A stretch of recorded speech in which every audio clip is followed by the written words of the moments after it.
Hello. Since I've decided to basically pivot into booktubing, I'm sure there'll be other content eventually, but I'm literally not home anytime soon and far away from home. So booktubing it is, because that's about the only hobby I can afford to do here, and afford is very loose. I use that word very loosely. So I decided I'm going to make a video about my favorites, my top five. No, my 5 stars. Usually, I think people do make like their own top 10s, top 5s, or whatever, but I really don't have that many 5-star reads because I'm very, very picky about what I read and looking like I'm intellectual or something. Pretentiousism, if that's a word, I don't know. I have basically 21 books that I've rated 5 stars since I got Goodreads like 2 years ago at this point, 3 years ago. And I started like just rating a bunch of books that I've read throughout my life that I could at least remember bits and pieces of. So yeah. And, you know, hopefully my 5 stars will up one day, because I do have a lot on my physical TBR. So anyways, I'm just gonna go through a list of my 5-star reads, not really in any particular order except number 1. That one is my ride or die.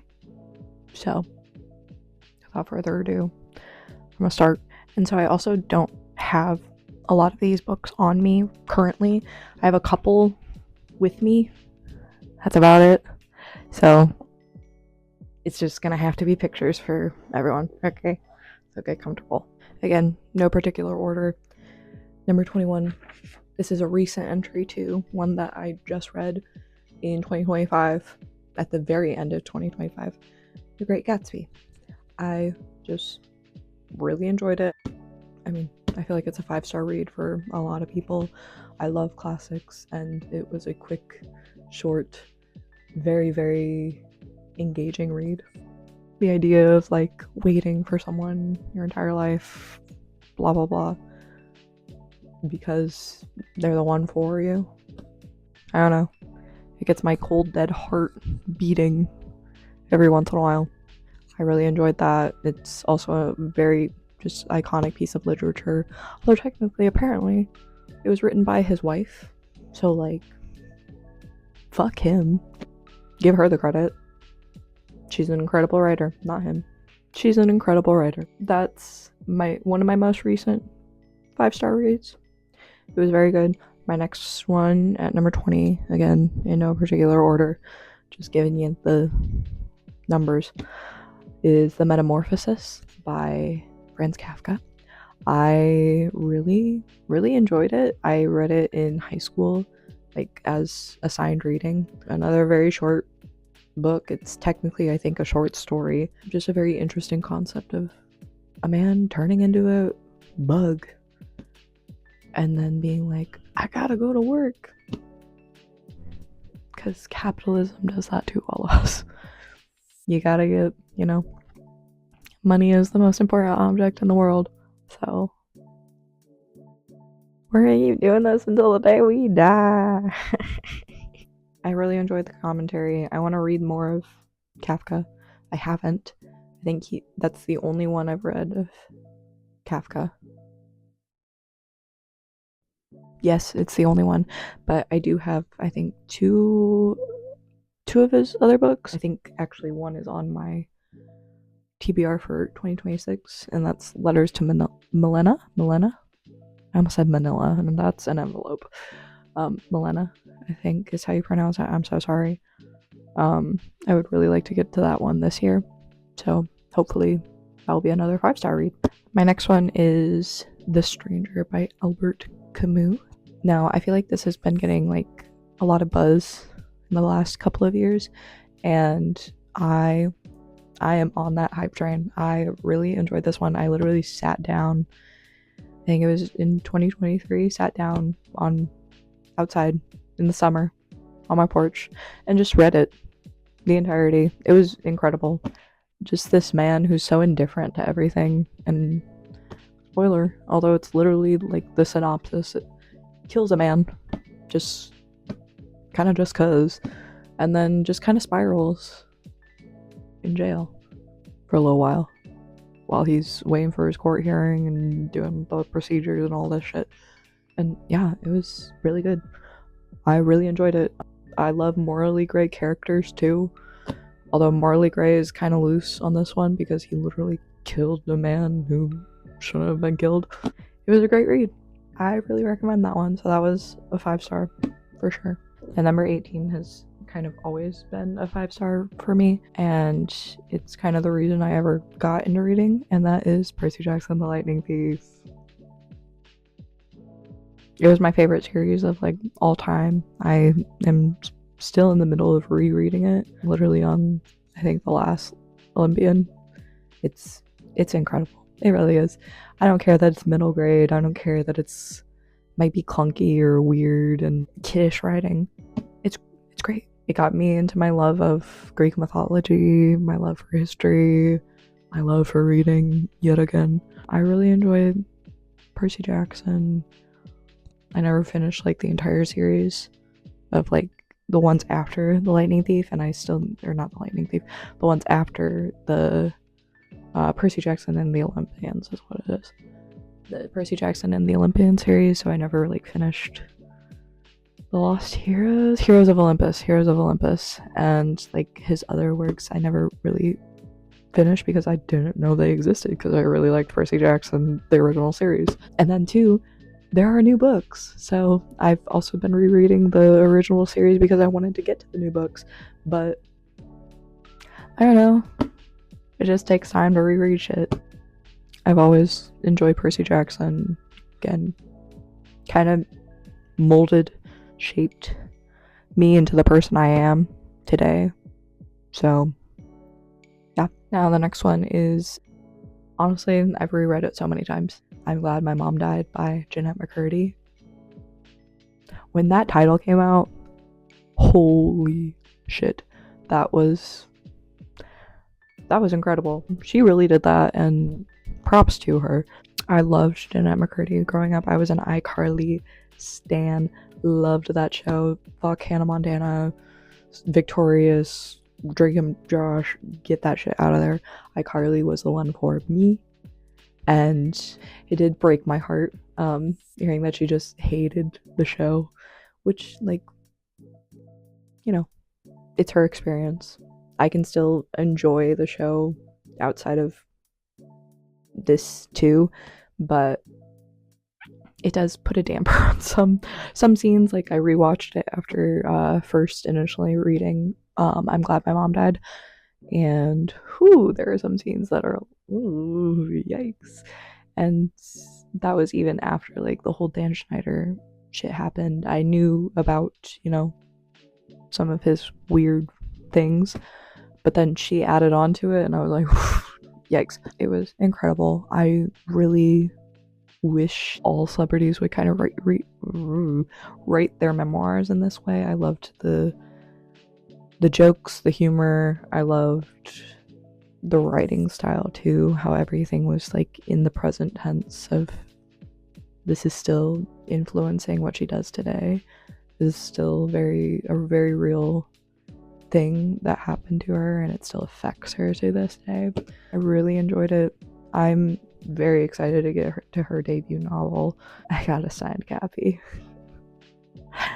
So now I can have the excuse that one of my favorite childhood actresses, I got their signature. On to my next 5-star read, No Longer Human by Osamu Dazai, because why wouldn't it be? It's dark, it's depressing. Like, all of his books are fucking depressing. I've read, I think, the majority of his translated short stories now. I still have to read Setting Sun and Self-Portraits, I think is what it's called. It was really insightful on like the human condition, just feeling like you're just kind of there. You're not really experiencing life the way other people are experiencing it. So I enjoyed it, but I also, I don't know, I wasn't spiraling out of my mind when I read it. So warning to y'all, if those sort of things do affect you, it is very dark, very depressing. I would actually like to get a hold of, Junji Ito did a manga book of No Longer Human. I would really love to get it. My bestie has it, but I want it in my library. I'd really like to get that one too and read it, because also Junji Ito is incredible. My next 5-star read is On Earth We Are Briefly Gorgeous by Ocean Vuong. Holy fuck. I don't know what to tell you. Ocean Vuong's writing just like, whew, it hit me like a fucking truck. Good God, that man can fucking write. Good God, I am so jealous of his writing style. He could write his fucking grocery list. I'll fucking read it. It's incredible. It's incredible. I really want to get to his other works. That is the only book I ever read by him. And I want to get to some other ones because that was incredible. So, yeah. I think he's just like a 5-star author for me. So, anything he writes, I'm probably just slap 5 stars on it already, even before I read it. It's just gonna be so good. I just know it. I can feel it deep down. I gotta get to it. My next one is also a high school assigned reading that I had, which I never genuinely enjoyed very much, but Kurt Vonnegut, Slaughterhouse-Five, my dude. I really need to reread it, just like outside of high school too, because I'm sure it's just gonna be maybe a 10-star read. Who knows? Good God, can Kurt Vonnegut just like pen to paper? Wow, incredible. Again, that's the only book by Kurt Vonnegut I have read. I have like 3 other books by him that are waiting on my TBR that I need to get to, but Slaughterhouse-Five just really, it's so good. It really is. Using his like PTSD and shaping it into like an alien sci-fi story is just such an incredible concept. So I really enjoyed that one in high school. Now my next one. This one is definitely like the book talk, like typical hot girl read, like if you see her reading this book, run sort of thing. And that's American Psycho. Yeah, I said what I said. It's really good. It's really good fucking commentary. It's really good satire. American Psycho for me is, if a man says it's a 5-star read, he is Patrick Bateman. He wants to be Patrick Bateman. But if a girl says it's a 5-star read, she's hot. She knows what she's talking about. Yeah, it's incredible. It really is. Like, a lot of the scenes are really hard to read, but good God, it is a good story. And all these straight men are trying to think that Patrick Bateman is like supposed to be this pinnacle or whatever. It's like the same vein of Lolita for me. Like, it just, y'all are like veering off to the side so fucking quickly that you're just in the wrong lane, the wrong direction. You're going against the traffic. Someone's gonna like speed into you. You really miss that mark. Miss the point. American Psycho, another 5-star read for me. Now, my next one I do have a physical copy of, but it is in another language. It's actually in its original language, which I would really like to read. Just that I can't read in this language. So one day. But it is this one. And if you don't recognize it, it's Human Acts. Human Acts in English by Hangang. She really put pen to paper and said, yes, this is incredible. In Korean, it is 소년이 온다, which literally means a boy comes this way. It's really good. Now, this story is about the Gwangju massacre back in the 1980s, pretty sure it was. And it's basically a student revolution that happened, and the government killed a bunch of kids. Kind of puts you in the shoes of characters that are at this event on that day, and just what the horrors these people experienced. She literally puts you in the story. Like, it's so good. Human Acts, I highly, highly recommend. I've read one other story by her, Vegetarian, which I did enjoy, but this one has been her best so far. And I do have other books by her that I need to get to, but this one is definitely my favorite right now. My next one is another short story, and by short I mean 30 pages. That is The Yellow Wallpaper.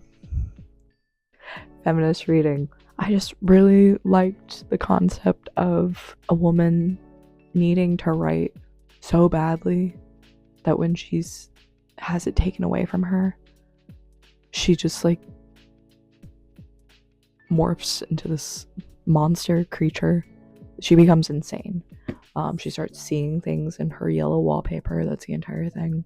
30 pages. She's basically secretly writing these notes, begging, like, just being like, I'm losing my mind.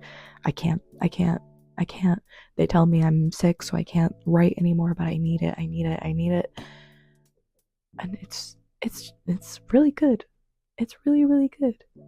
That's another 5-star read for me. Next one, I also want to reread, because this is probably the 5-star read that I don't remember the most of, but I just remember enjoying the fuck out of it. And that is Damien by Herman Hesse. I genuinely, I remember bits and pieces, and I remember the feeling it gave me, and I really enjoyed it. And again, I need to reread it. So that one is probably on my TBR again of rereads. I just remember in the moment really enjoying it. My friend was also reading it around the same time, so we geeked about it together. That's all I gotta say about that one, unfortunately. Maybe I'll reread it and do an update or something. Now, the next one, I feel like it's typical white girl bullshit. It really is, but it's that good. It really is.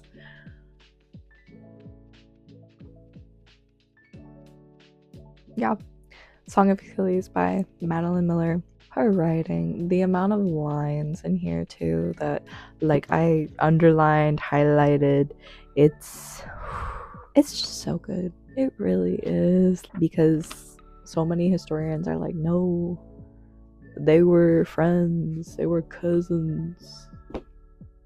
And I just, the layers to it too. I love that the name is Song of Achilles, because Iliad.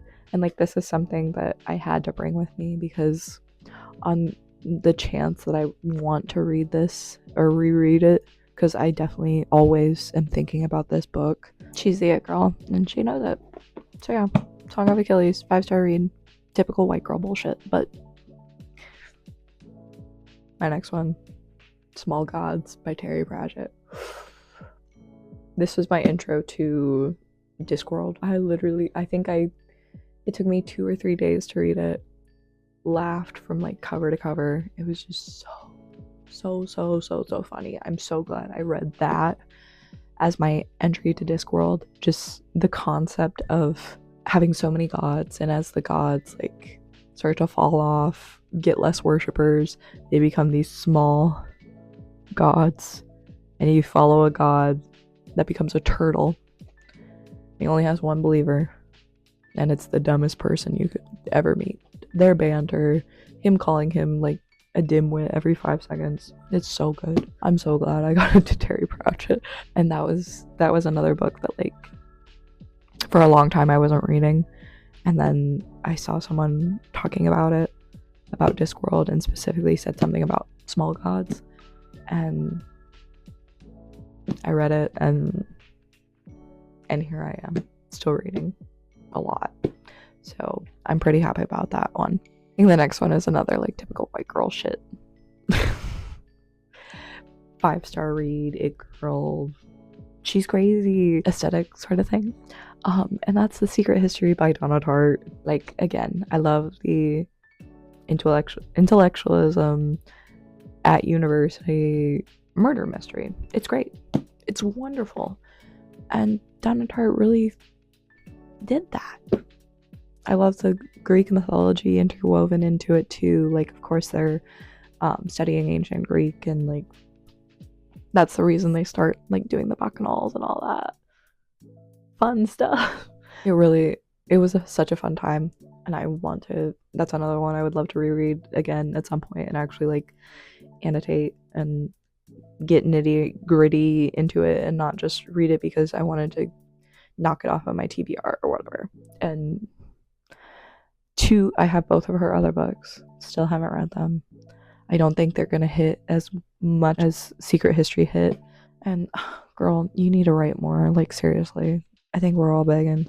This one is also a February 2026 5-star read, and that is Piranesi. Holy fuck, that was so good. Oh my god, I heard nothing but good things for since it came out. Basically, bought it. I was like, okay, I'll get to it, sort of thing. Let it age like fine wine. Oh my god, it was so good. I think you just have to go in blind. Like, for some reason I thought it was like about Greek mythology, so for the longest time I just put it on my Greek mythology shelf back at home. No, it's not. Susan Clark, your mind just Susanna Clark. It's Susanna Clark, isn't it? I'm so sorry. How did you think of that? That's incredible. Like, genuinely, what? I'm literally baffled how someone could have an idea like that and just write it like nothing. Good lord, it was so good. I'm so glad I finally read it. Because now I get the hype, and apparently there's like a TV show or movie or something being made, so like, although, you know, if they fuck it up, then... Next one, another entry in Discworld and something else I read in 2025, in the latter half of 2025, Reaper Man. I do know that Death is like the most prominent, like, fan favorite character of Discworld, of Terry Pratchett's whole discography. Death is incredible. I loved it. Literally the entire concept of Reaper Man is just Death is gonna die, and he has to deal with that. It was really good. It was hilarious. He just kind of like fucks off and tries to do his own thing, and he's like, oh shit, it starts to get existential. Really, it's incredible. I love Death's humor and wit, and Terry Pratchett just made him so lovable, and I don't know, just gave Death some humanity. And I am currently reading Soul Music, which it's good so far, but I think Reaper Man will be my favorite of the Death series in Discworld. Next one, this one was also a 2025 5-star read, and that is My Body. It made me cry. I was partly listening to it, partly like reading it on vacation. The audiobook is in her, like the author reads it, Emily Ratajkowski. I'm so sorry. Emily reads it. Some of the things, like talking about feeling guilty for people who mistreat you and just living as a woman and being seen as a body, and that's it. She really nailed that, and just having a lot of context to some of the things she's done in her career and some of the background ish that has happened. Oof. I highly recommend just listening to stories like this where people tell you about their trauma, even if it can be very difficult. Just gives you more empathy, more emotion towards different people, towards even people who look like you. Like, there was some shit I was like, oh dang, that's also how I feel. Really, really good. My Body, 5 stars. Next one, another 2025 5-star read, and that was James. Now I feel like this is like on everyone's 5-star reads. It was incredible. I read this in literally like a year ago in February of 2025. Bought it and just immediately dived in. I love retellings, especially of old classics, especially classics that maybe haven't aged the best. And it was from the perspective of James. I think his name is technically Jim in the what is it, Huckleberry Finn.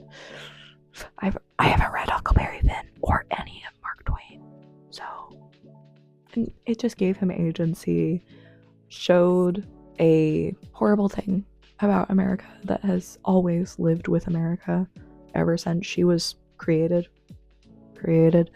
showed a critical lens to not only Mark Twain but also just America as a whole. I mean, if you haven't read it, what the fuck are you doing? This one is a 2026 5-star read, and this was one that showed up in my last book.